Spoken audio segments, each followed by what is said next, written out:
4 নাম্বারটাই বেশি সূরা নিসা। এইটা আমার মনে হয় না বলাই ভালো। না, এইটা বললে সমস্যা আছে।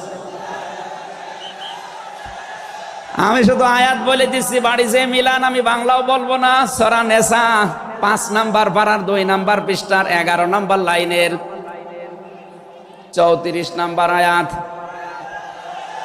আল্লাহ রাব্বুল বাংলা বলবো।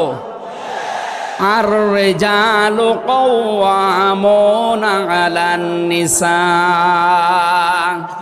নেতা হবে পুরুষ, মহিলা নেতা হতে পারবে না। এটা একটু আস্তে বলেন, আমার ভয় করে। এই জন্য আমরা সামনে যারা নেতা হবে তারা যেন পুরুষ হয়। কথা বলেন ঠিক কিনা?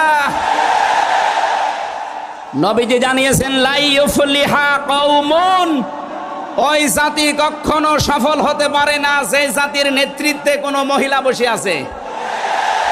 আমার এই হাদিসটা 100% বিশ্বাস হয়। আপনাদের না 98 ভাগ? এই হাদিস 100% বিশ্বাস করেন কারা? দেখি লিল্লাহে তাকবীর। এই দেখেন তো, হাত তোলেনি কে? আলহামদুলিল্লাহ।